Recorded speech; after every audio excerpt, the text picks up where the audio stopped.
G'day, listeners. Today we're joined by Neil Thanedar. He's the executive director of the Michigan Campaign Finance Network.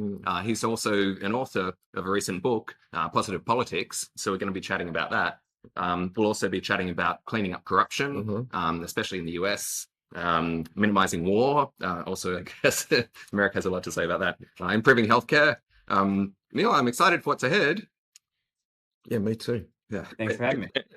I thought we were going to mention, Barnaby. Oh, okay, let's mention Barnaby as well. Okay, that makes it. Let's go.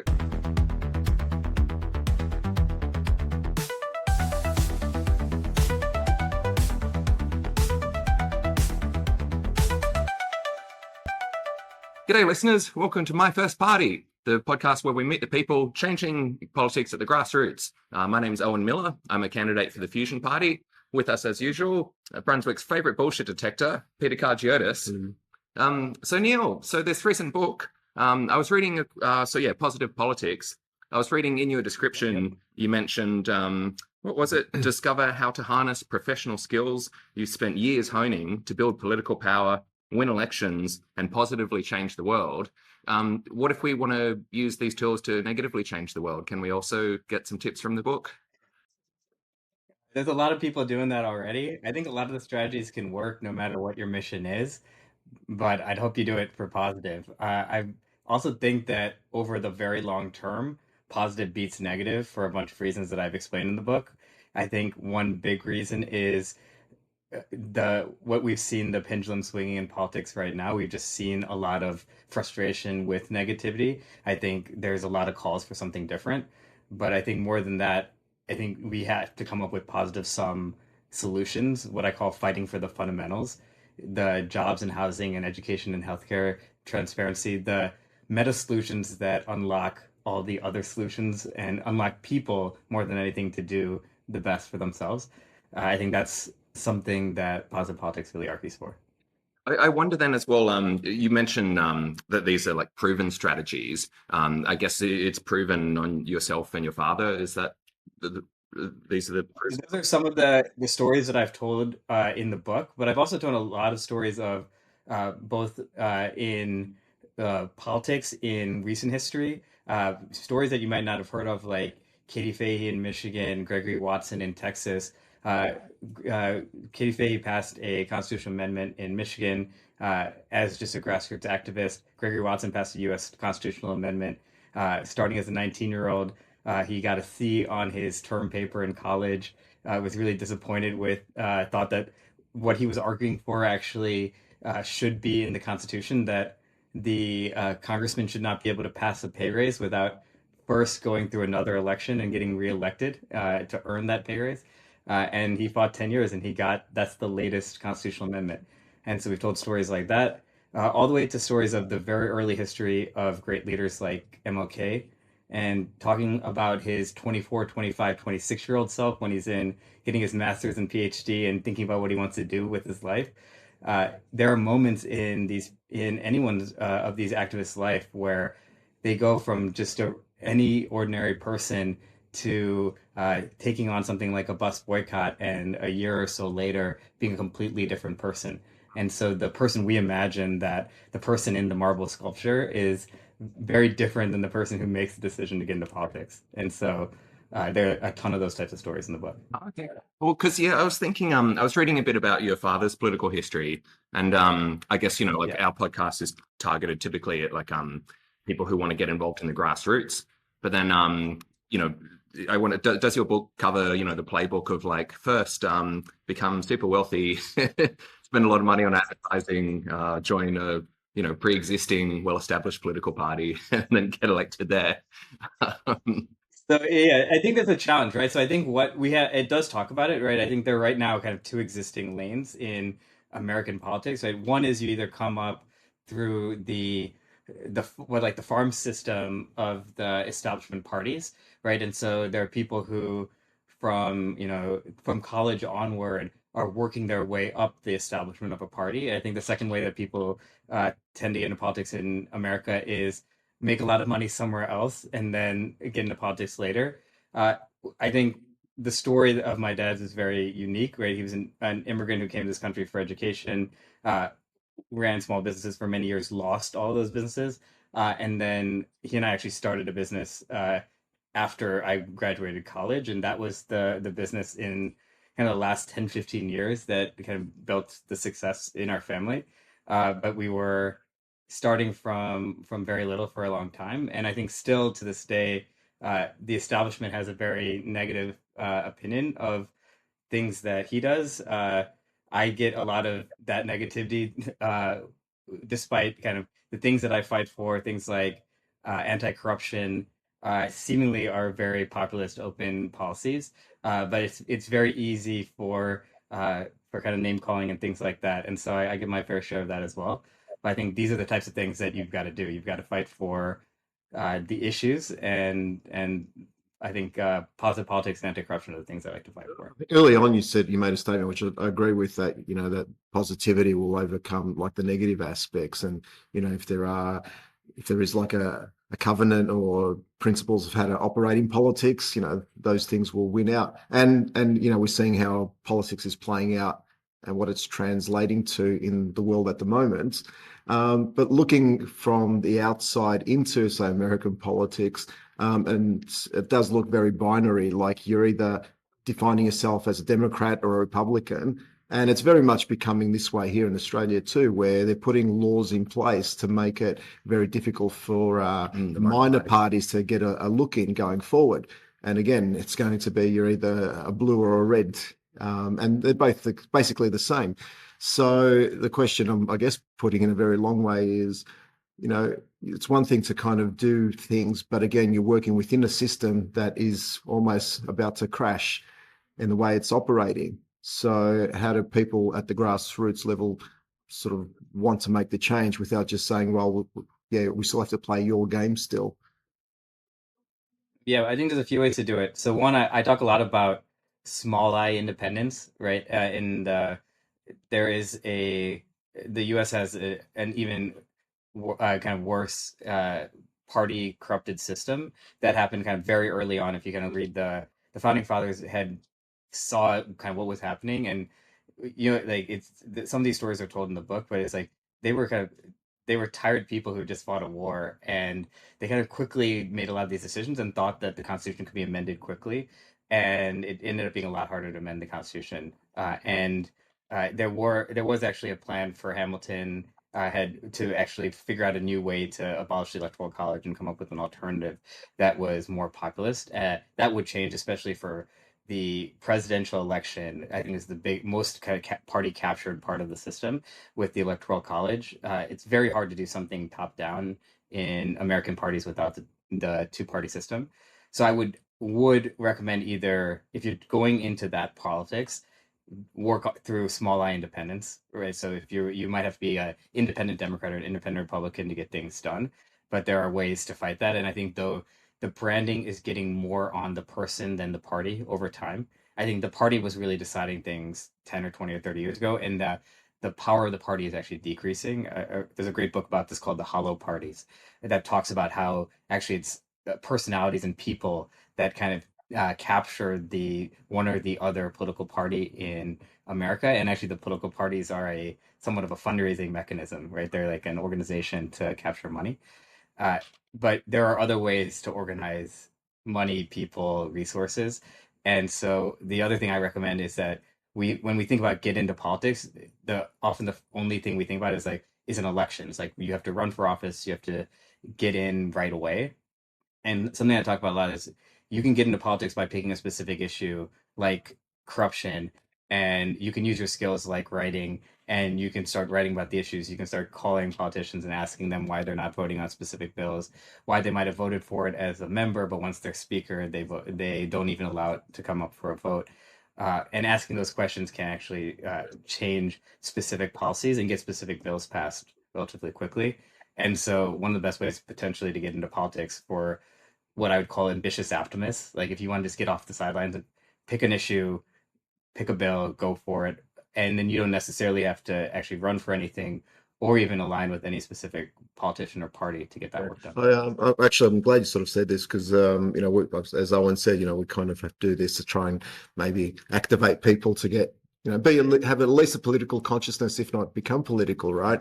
And you now sort of talking about another way of getting involved. And I'm thinking, well, okay, a lot of these politicians are corrupt because they take bribes and money from lobby groups.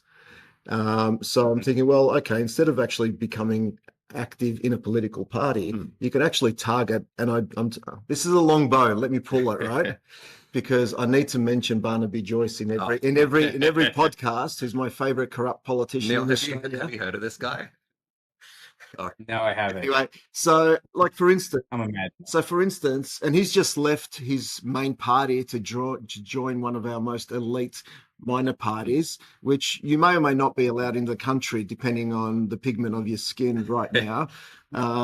So like if we then formed a lobby group just to target Barnaby Joyce exclusively, not a political party. Is that who they target though? Like, no. Okay. I'm saying I'm going to form a political party, not even a political party, just a lobby group, just to target the corruption behind Barnaby Joyce. Yeah. So that They'd could be very busy. I'll be very busy, but that's all I'd have to do. And by then default, others would see the corruption there, and then that would permeate out. Oh, it'd spread like as an issue. Yeah.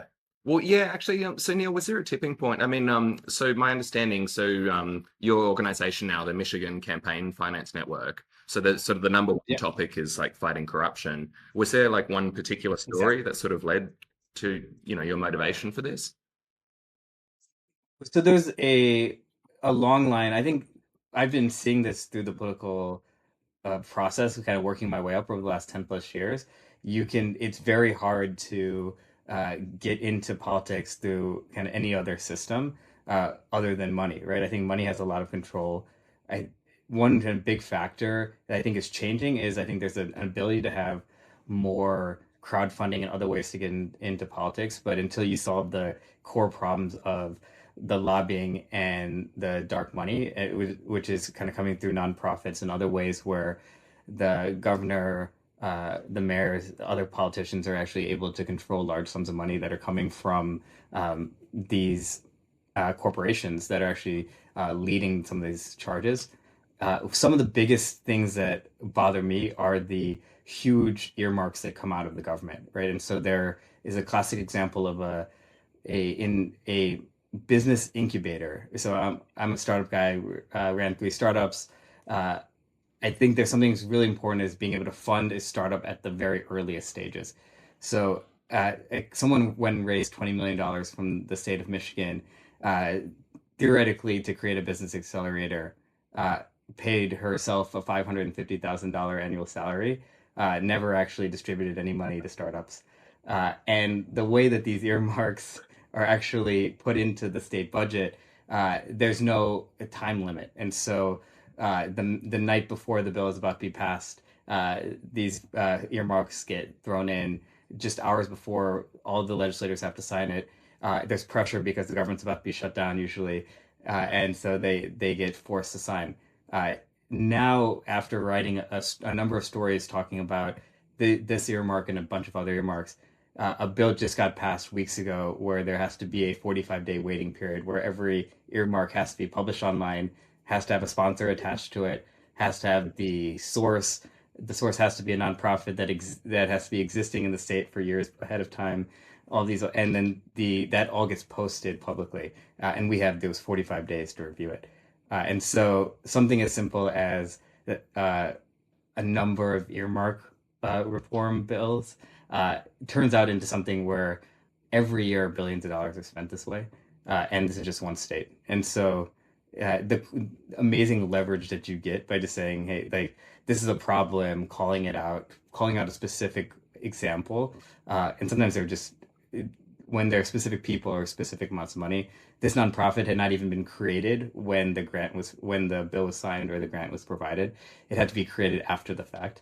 And so examples like that can really change things. It seems very eye-opening, yeah. But then I guess as well, actually, on this mission of, getting dark money out of politics, can you elaborate? Like, there's a bit of a conflict of interest, isn't there? I mean, your father is in the Democrats, and like the Democrats and the Republicans, like that's where the dark money goes. Is your father like one of the good Democrats? Like, how would you characterize this situation then? Yeah, so I think he self funds in a way that allows him to be independent, and that also does allow him to take positions that are not necessarily in lockstep with the Democratic Party, and that's caused him a lot of challenges with both the party and with like establishment media in kind of where we are. It's also something that I've fought through. It's something too that kind of established media can nationally be skeptical of me when I go around the city and the state. And I think it's just you just have to talk your issues. You have to talk the fundamentals, talk about what you're trying to get done. It works for most people. There are plenty of people who can remain enemies, and many of the kind of the strongest opponents can be within the own party.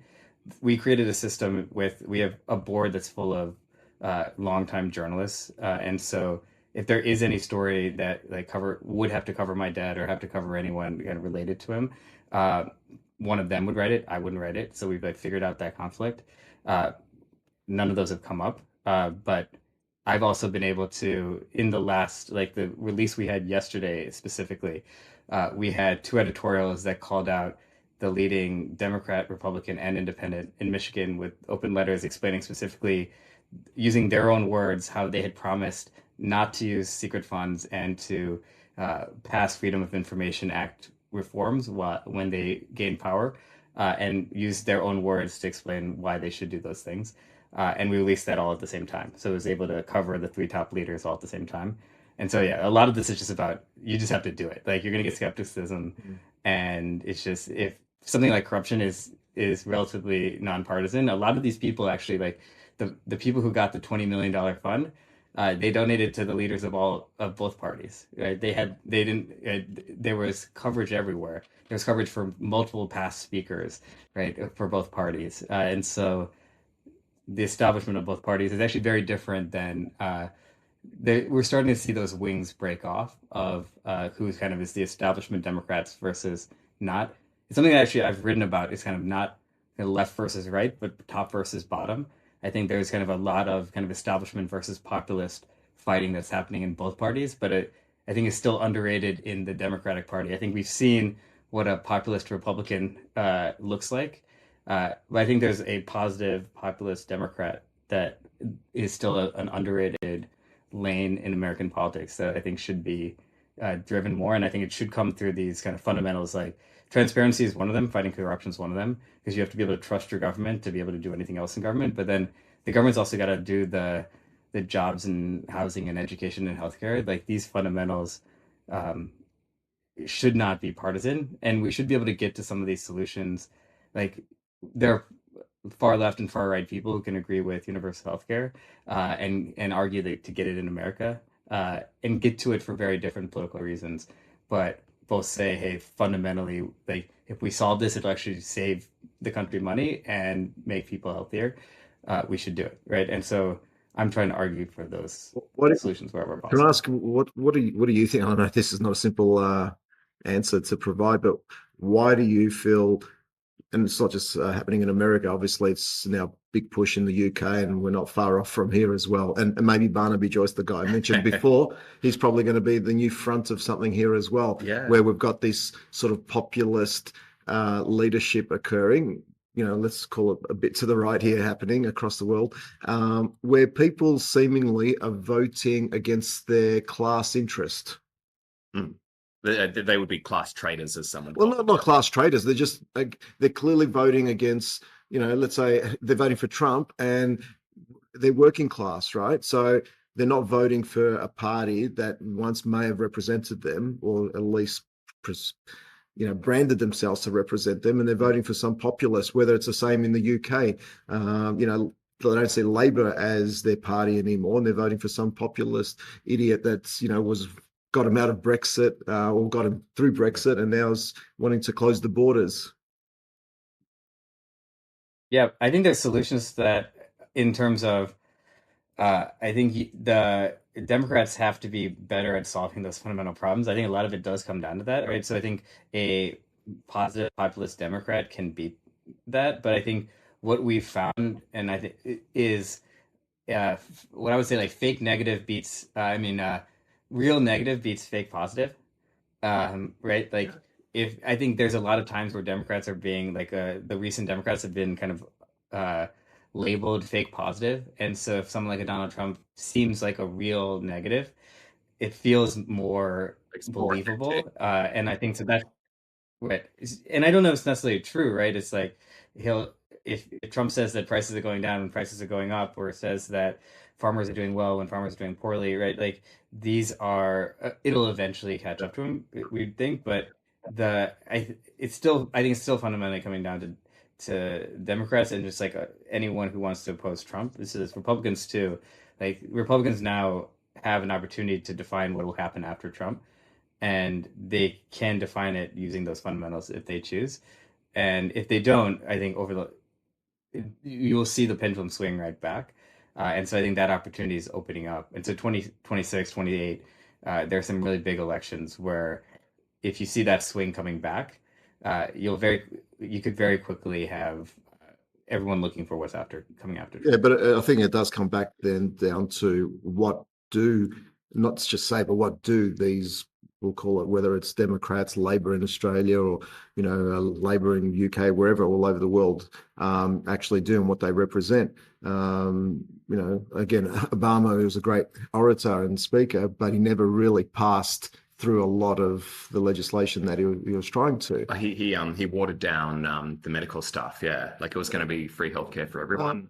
Look, and Obama was I think he did raise a lot. Yeah, there's a lot of down. He did raise a lot of money for his own campaign and so forth, and then Hillary did, and that was used obviously as part of the whole, crooked Hillary and so forth, and a lot of other things as well. But I agree with you that you don't need negativity versus positivity in the message. And for me, it is like, as an analogy, like in order to build trust with people, you constantly got to demonstrate trustworthy behavior.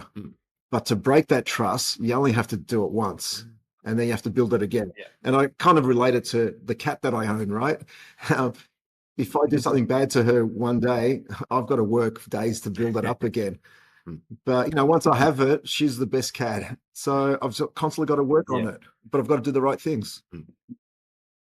Yeah, I think that it's a constant battle to win people over, and I think this is it. I mean, and a lot of these elections are close, so I think a lot of it gets focused on the presidential election. I think you'll see.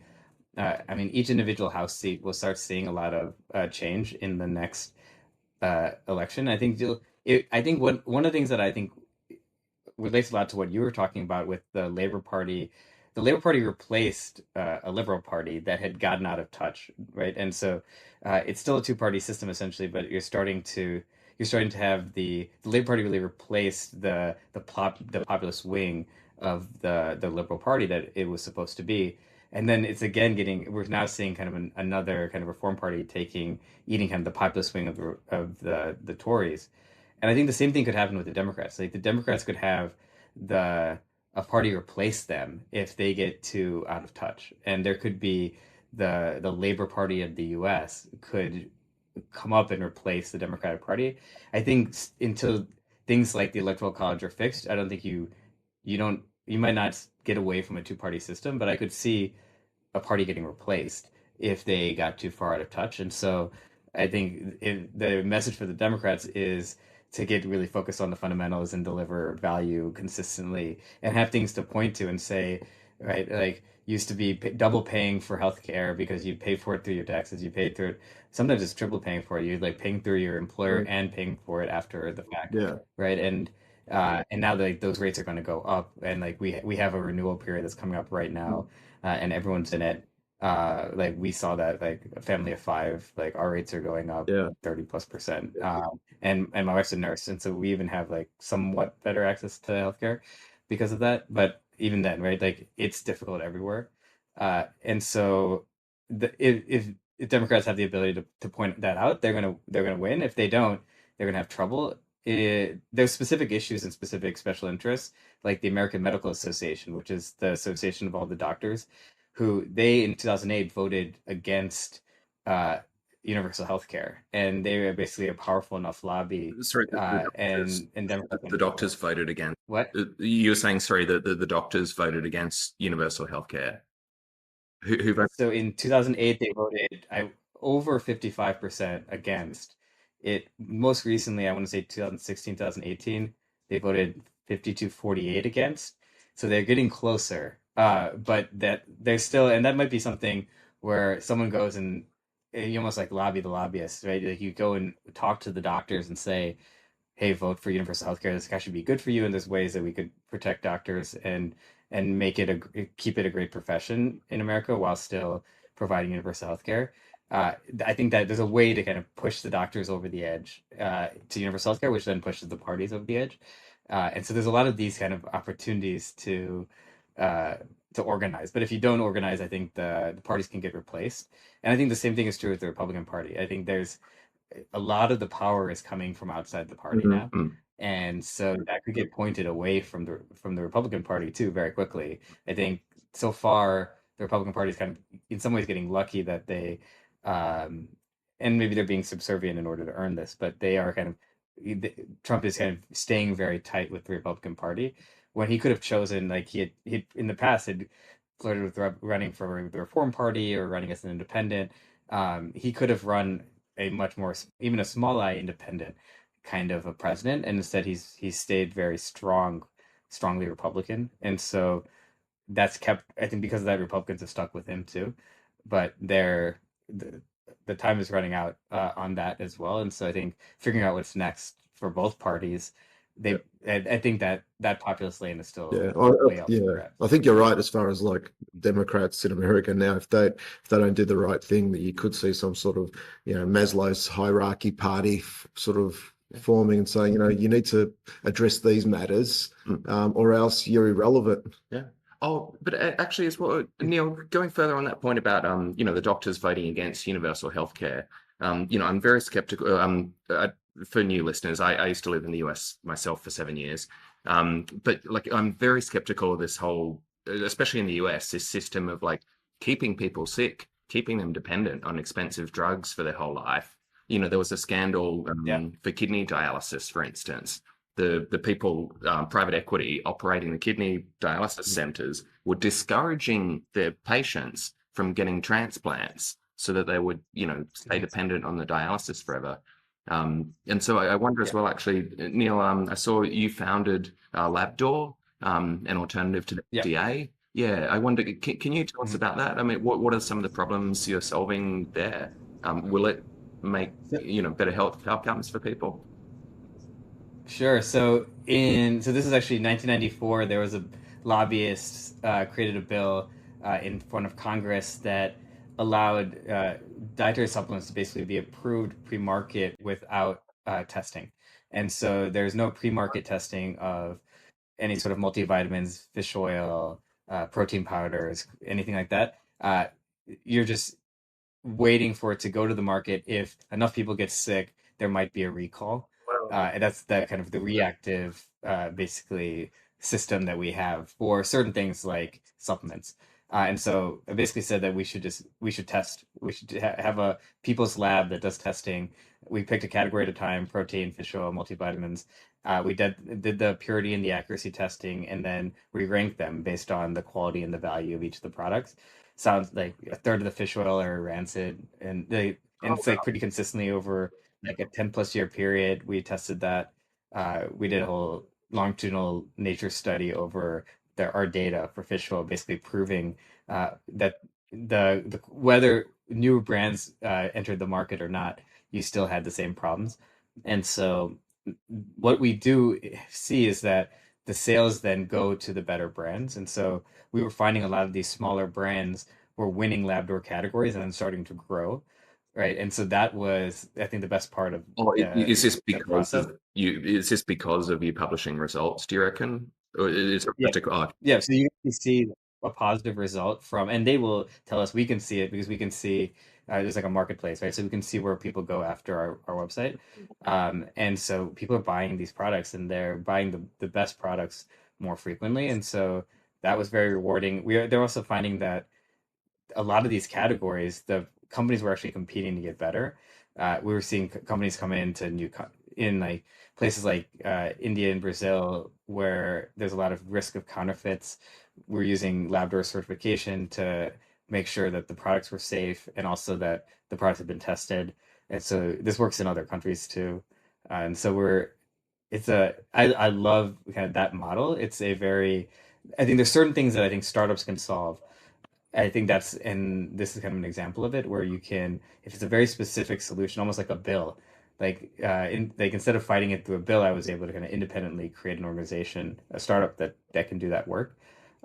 Certain things like universal healthcare, though, can't be done with the startup. They have to be done with politics, and so it's always very interesting to me, which is which, right? Like certain things maybe are a nonprofit solution, some things are a startup solution, but a lot of them are political solutions. And so I think a lot of what I talked about in the book and just like what I learned over the years doing startups is if I wanted to make a bigger impact, I have to be in politics. And so I think you both have probably realized that as well. And I think it's why you spend so much time in politics is that there's just such high leverage to get things done. There's, I mean, a lot of good and bad things that are happening, and so there's a lot to fight for. But that's I think a lot of what the motivation is, no matter kind of what the solution is, to just find it and do it. And if you're really good with startups, you can pay yourself $500,000 salary every year for 20 years and not have to distribute. With and no start, yeah, But actually, yeah, you can actually help people. Neil, it's interesting. I really like your sort of pragmatic approach there, actually.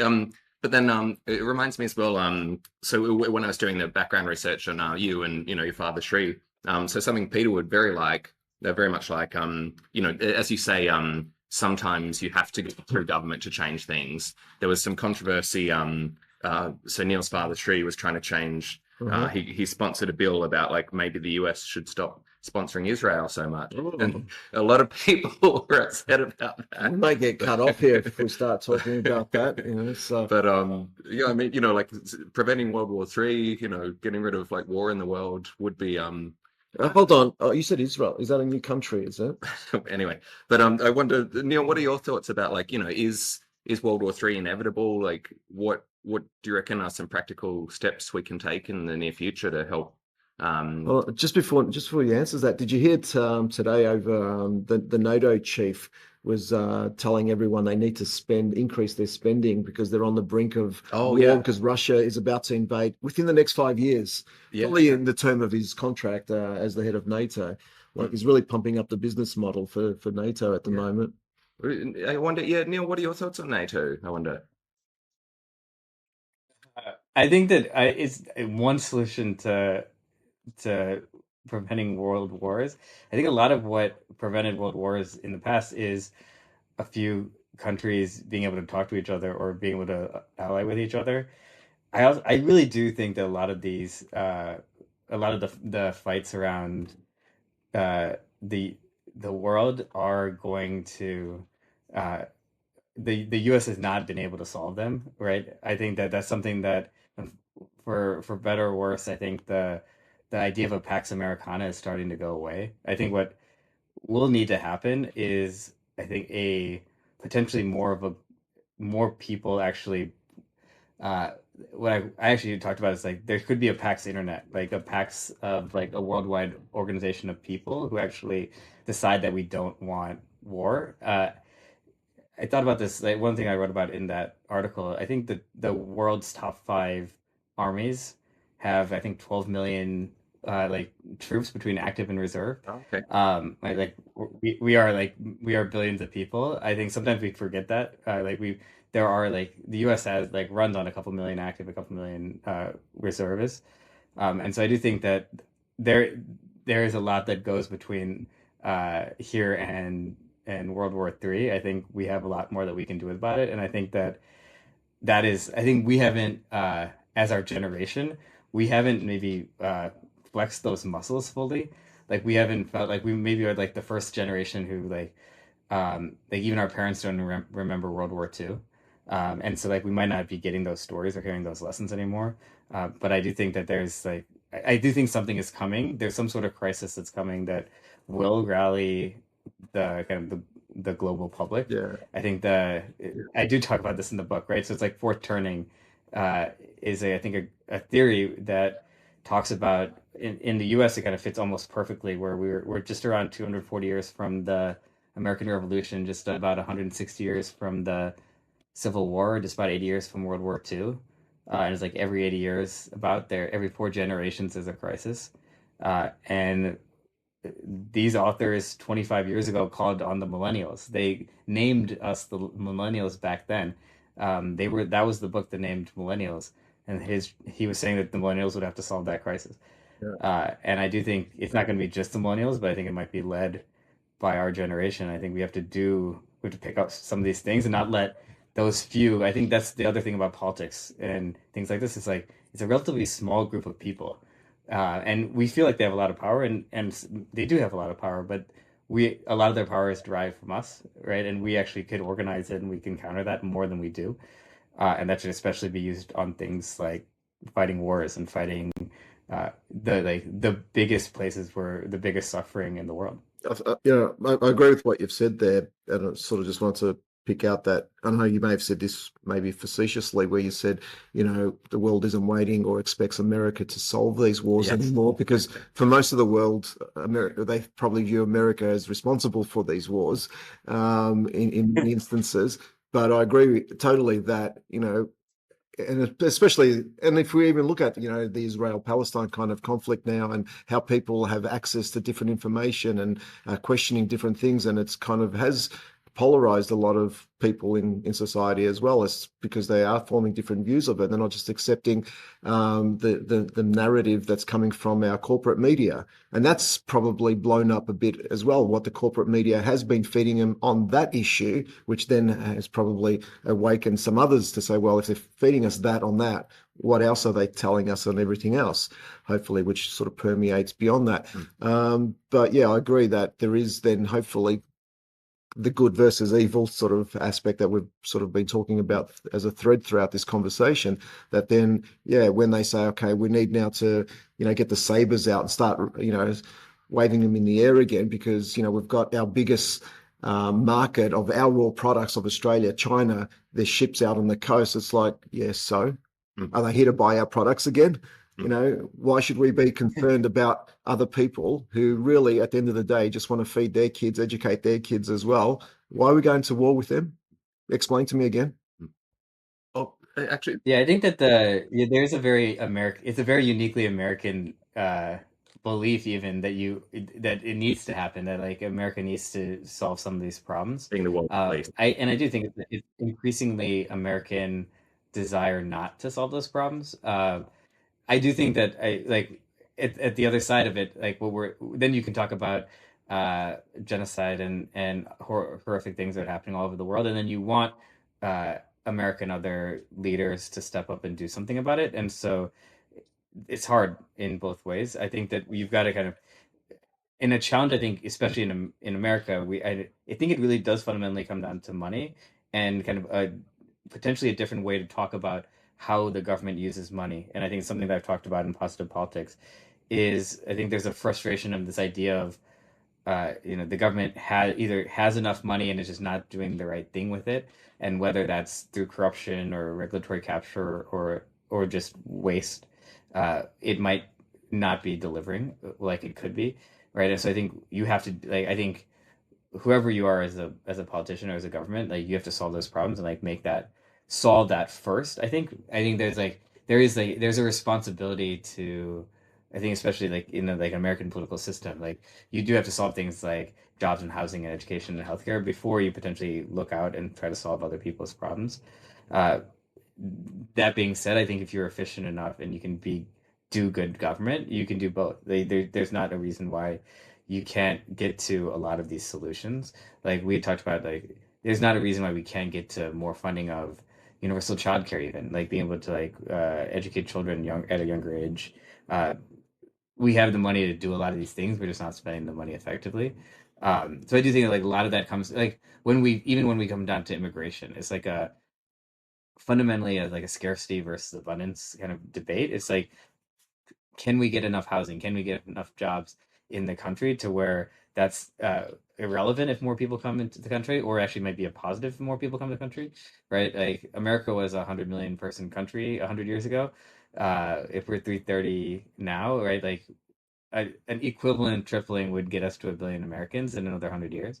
And so a book like Mad Iglesias is 1 billion Americans is not like as crazy as it might seem, but we feel like there's a scarcity, or we're being sold a scarcity through our politics. And so I think there is an argument to be made for that, like that abundance through fundamentals, and kind of making that when you deliver that through those fundamentals, that you earn the right to then solve more problems. But you might have to like solve the problems in an order where you earn the trust. You have to like consistently earn that, like first you have to feed your cat, and like you get that trust, and then like now you get the right to like convince the cat to like jump from one thing to another, or like build something, right?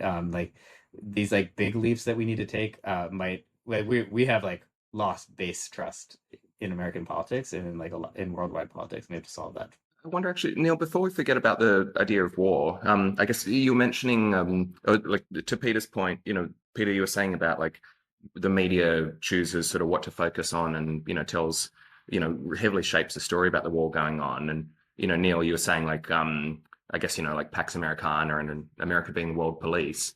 I mean, like, what do you think about, the current developments where, the US is about to invade Venezuela, steal the largest proven oil fields in the world? I mean, do you think that American voters need to play a bigger part here, hold, the Republican Party responsible? Should American voters feel guilty on behalf of America and say, like, we're not proud of stealing foreign countries' assets? Or committing murder on the seas at the moment. Yeah, I mean, hasn't the US... I think that's happening right now. There's impeachment proceedings going on right now with the Secretary of Defense, with other people. There are kind of fights on it happening. I think you will see in less than a year, you'll see a big election for the U.S. House, where I think it will switch back pretty dramatically, and I think this will be some of these issues, not just Venezuela, but I think I think there's an example of Argentina getting a large bailout after kind of selling itself as a much more libertarian state. I think those are, again, when at times when you feel like we can't pay for childcare and we can't pay for healthcare, but we can pay for to attack another country. That I think those are issues. I think that the other big one is it keeps coming back to corruption. A lot of these things, whether it's Venezuela or Russia or a lot of these other places, you're seeing deals being made by the president's family, right? They're fundamentally corrupt deals. Few people. We've seen a lot of this in Silicon Valley. That's another way where we had a front row seat to this. Is there's a lot of venture capitalists who are kind of name brands in Silicon Valley who are now leading and this charge through the current administration and getting kind of any kind of business deal that they need done. And so that is, I think, maybe was the biggest frustration with things like government efficiency, or that like programs like Doge that I think people would want. I think there's like the average like populist American would have wanted to see the government be more efficient, but when things that were cut were like foreign aid and things in kind of very small quantities relative to the kind of massive amounts of defense waste and fraud and corruption that's in that budget, and the defense budget went up, and the defense budget actually went up to specifically to in many ways to new startups that were in some of these portfolios. Not startups anymore, but like companies like Palantir that have deep Silicon Valley connections and are getting contracts for defense and for surveillance. And so I think that's all going to backfire dramatically in 2026. Oh, people I'm are still going to waiting. them. Yeah, but can I ask a question? Like, I know we're talking about like what may happen in the election in a year's time, but can I just draw a very long bow here? So, like World War II, we've mentioned that in the past. So, Hitler was kind of, and the Nazi Party were invading parts of Europe, and then Chamberlain went and got the piece of paper. Yeah. Yeah, and he signed the paper and said, yeah, they're not going to invade Czechoslovakia, and, and then Hitler thought, okay, they've accepted that, I'm going.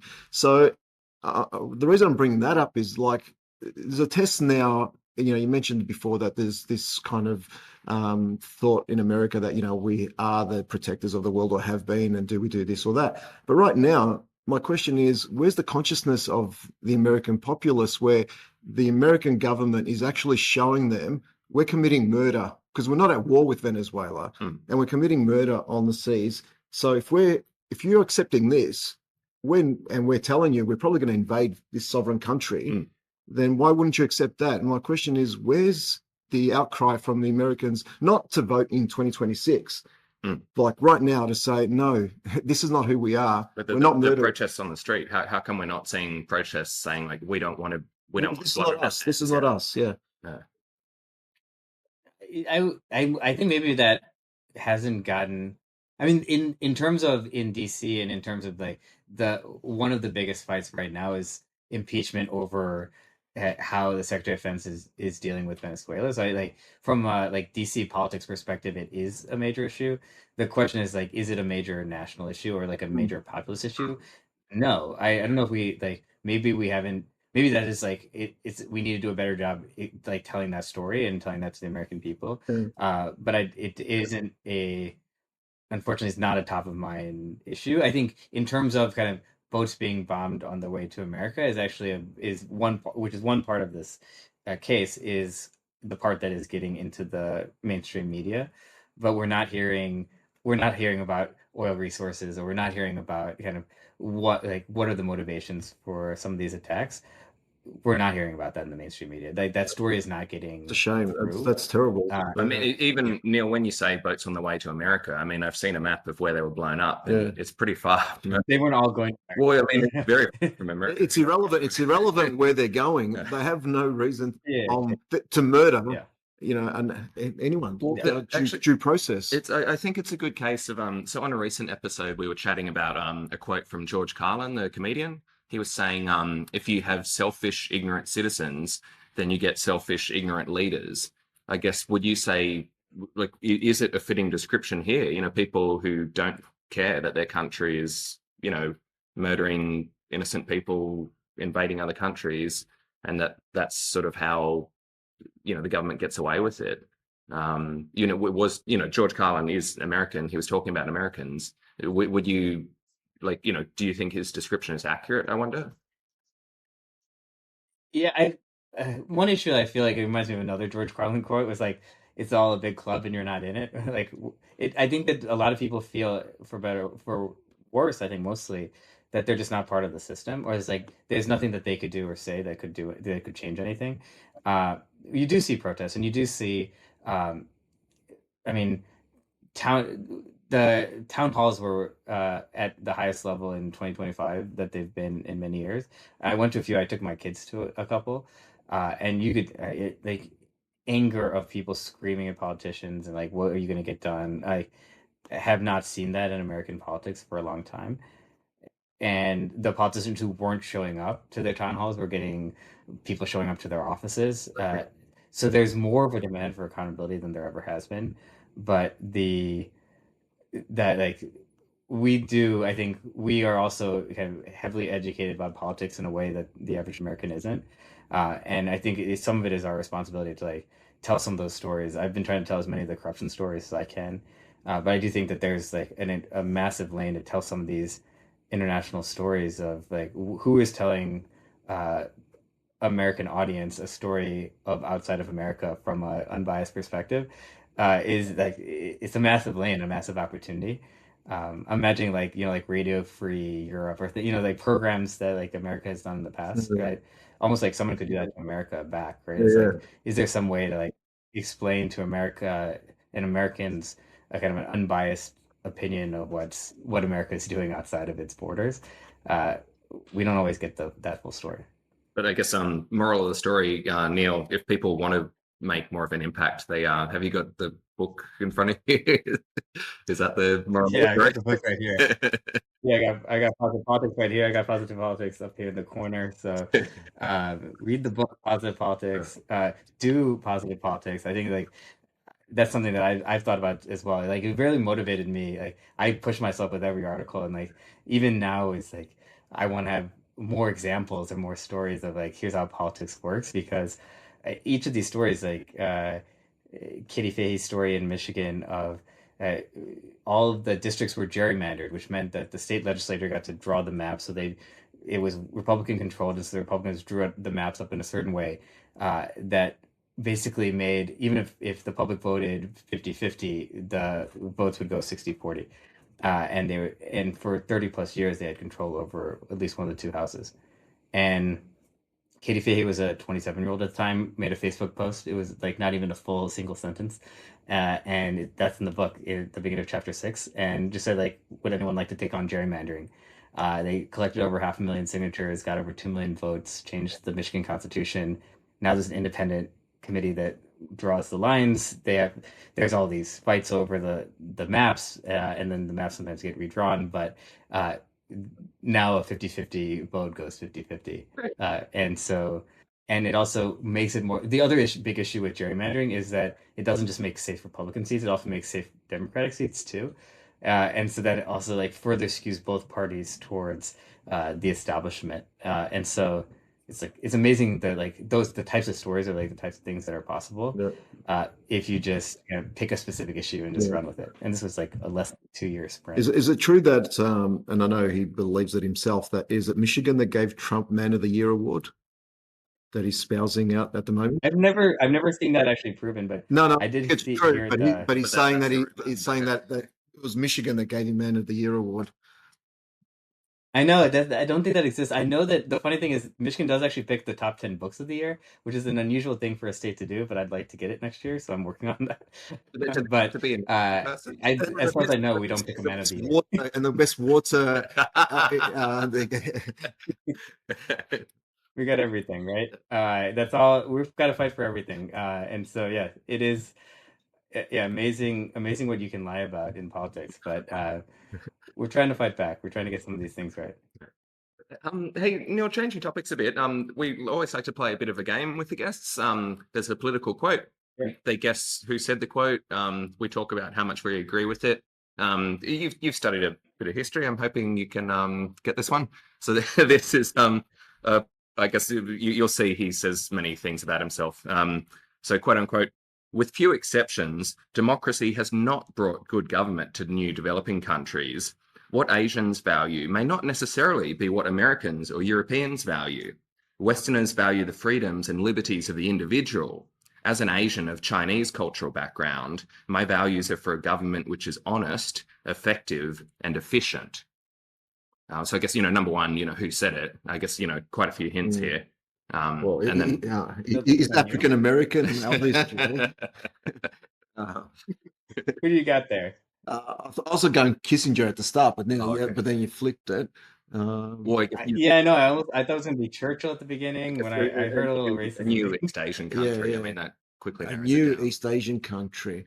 Oh, is it one of the ones that China's been building? Like No, it was Lee Kuan Yew from Singapore. Yeah. That's what I thought I said. But yeah, I guess on this point of I guess does by really offering people a lot of liberty, is Lee Kuan Yew correct that the trade-off for liberty is that the government can't be honest, effective, and efficient? I mean, in the land of the free, the home of the brave, could we characterize that government as being efficient and honest? I mean, I think for sure it's hard to make an American government efficient. I mean, it's easier. I mean, like if you had to say like, can I make Singapore efficient or make America efficient? It's a lot easier, I think, to make Singapore efficient. I think there's just like so many different constituencies in America, and like where I live in Michigan is very different than New York City. It was very different than a lot of other places in America, right? And if you and so you don't necessarily have that kind of connection. I think the few things that I think Lee Kuan Yew got really right, that I think should be brought to America is he said, one, that we should pay our politicians a lot more money, but then should actually have zero tolerance of corruption. And so I think that combination of factors, I think the equivalent of the head of Singapore, which is really like the size of like what New York City essentially, right? Like we're talking about they make over $2 million a year, I think.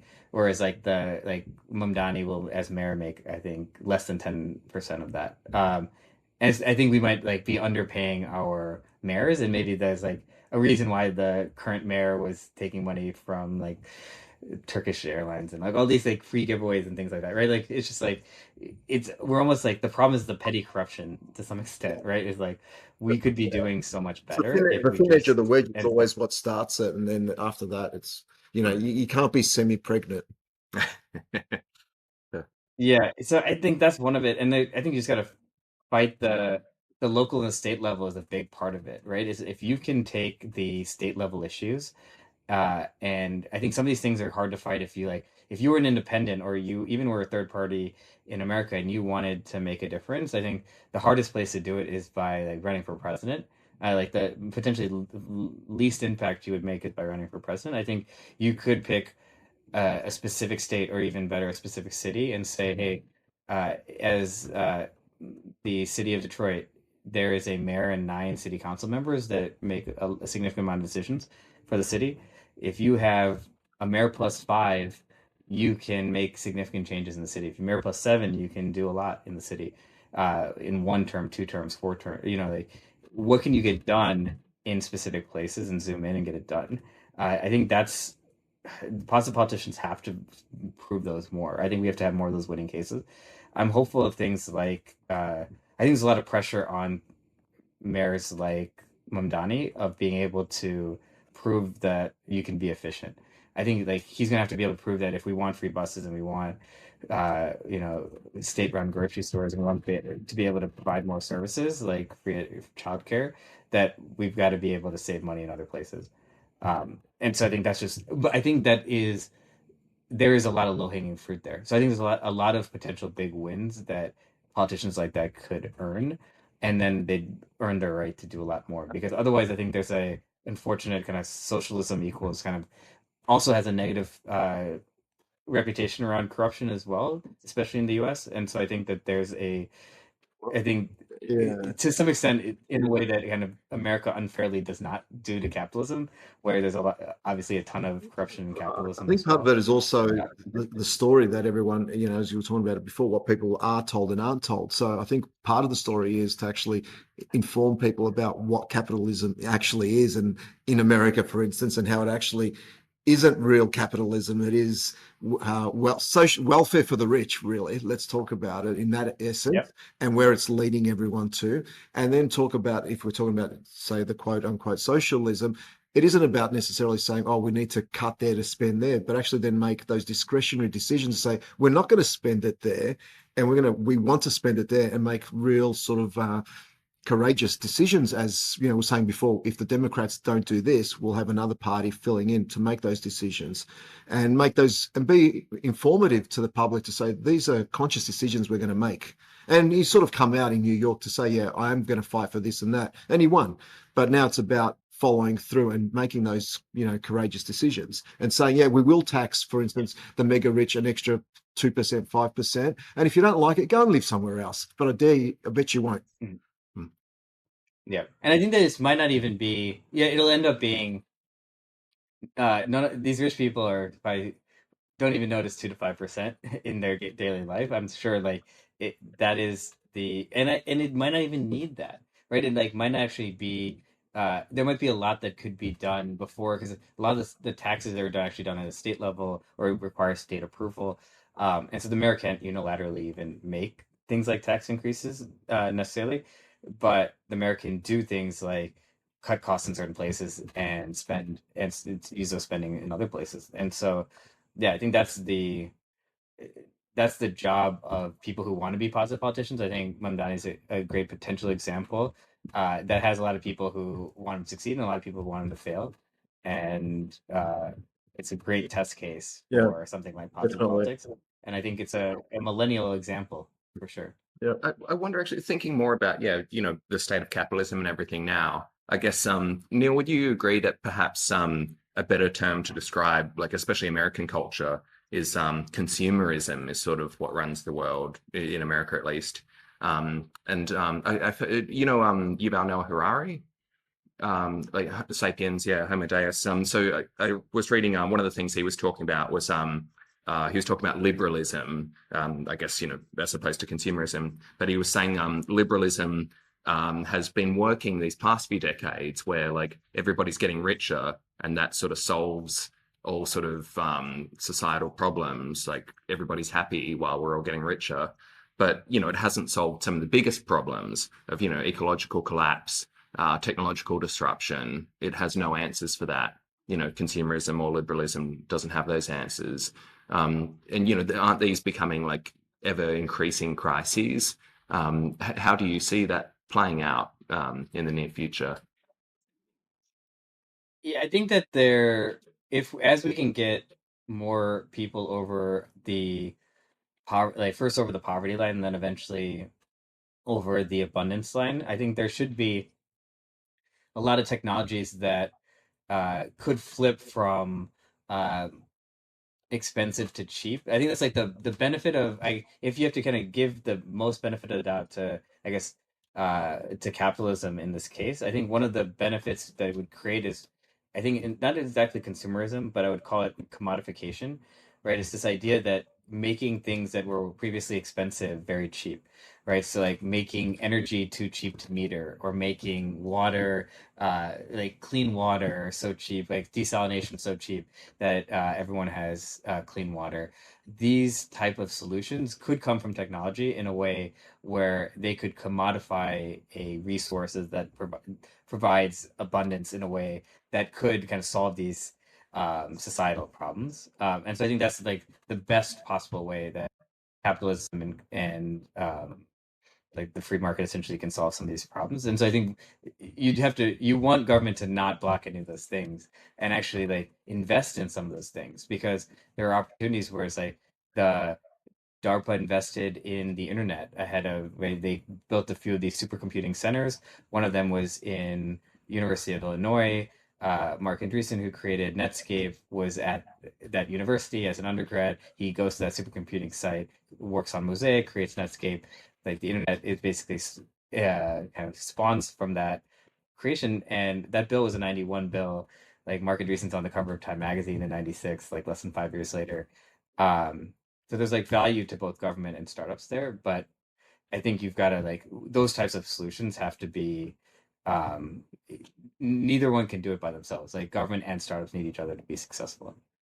Oh, I guess yeah, I agree that, maybe we're going to enter an era of abundance where things become cheaper. But I guess like, isn't it fundamentally up to governments to solve the problem of ecological collapse? No company, no individual is going to save the environment just for the sake of it. They have to be forced, don't they?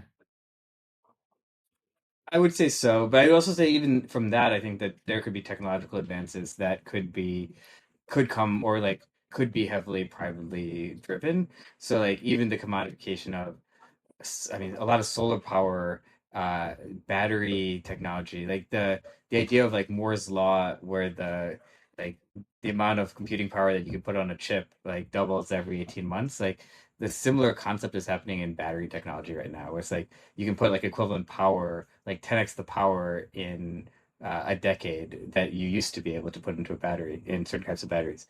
And so like if we can store energy and we can collect, and like solar energy collection is also dropping at really rapid rates. And so the technology of the solar power, and it's like you get to places where you might be solving some of these problems through massive technological advances too. And so I want to like that's the part of it that could be solved. Obviously then you then want to coordinate the world's resources towards a goal, right? So it's like um, the ozone layer is a classic example of this, right? Like there were the scientists who got the Nobel Prize, they figured out that the CFCs were destroying the ozone layer.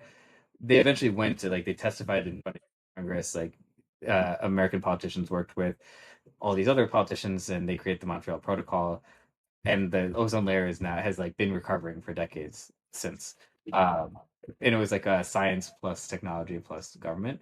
Governments eventually ended up like had it, and then the final solution was government there, but it started somewhere else. Well, it's like, So I yeah, think sorry. one or the other. Yeah, it's like here, it's like our government. So I just think one or the other, where it's like either the government starts it and startups end it, or startups start it and governments end it. Yeah. Like over here, our government's done the right thing and stepped in and put a social media ban on their children accessing, social media if they're under 16 to preserve their intellectual, cognitive capacities and capabilities. Hopefully they don't access VPN or any other of these platforms, but they'll be out playing cricket, our version of baseball and the rest. Did you see actually? My brother sent me a video the other day. So Anthony Albanese, our Prime Minister, this video from 2 years ago. He was talking to a radio host. The guy asked him, "What would you do if you were a dictator for 5 years, and like straight away, Anthony Albanese blurts out like, "Oh, I think I would ban social media if I could." Like, this is what he's doing now did you hear about this, Neil? He's banning teenagers from, anyway, yeah, he's banning teenagers from Well, social media. to change culture in any organization, that's already established, it takes 5 years to start seeing the change. So I think Albanese was aware of this. And so although he had this epiphany back then, he's now been able to implement it in his second term. First term, you don't do anything. Second term is when you start implementing these changes. I'm bullshitting right now. Okay. Anyway, so we're getting a bit off topic. Neil, I guess we can't chat all day. But thank you so much for joining us today. It's always fun, not just chatting about Brunswick stuff, but chatting about changing the world. So yeah, if people want to buy your book, I couldn't get it, by the way. It's for when I went to the Amazon website, I wasn't able to buy the Kindle version in Australia, so that seems odd. Anyway. Have to look that up. It should be available in every country in the Kindle store. So check that on Amazon. I have not figured out how to ship it to every country yet, but it's on Barnes and Noble's website, Kobo. Some of these other ebook sources are also available. PositivePoliticsBook.com if you want to get the links from there. And you should feel free to reach out to me. I'm at Neil Thanedar. I love talking about these things. I love debating these topics. I think that I also love, like, if there's a specific topic that any of the listeners want to sprint on, I love riffing on that. Like, people will come to me with all kinds of ideas for anything, like we should be funding more scientific research to a specific issue in a local town, and just like how do we push our political power. If there's like specific issues or specific topics, just reach out to me, DM me. My DMs are open. I try to answer questions online as much as I can, because I think politics is so important. We got to do it. If I get this Barnaby Joyce lobby group thing happening, I'll definitely reach out. So I'm going to terminate on my most active.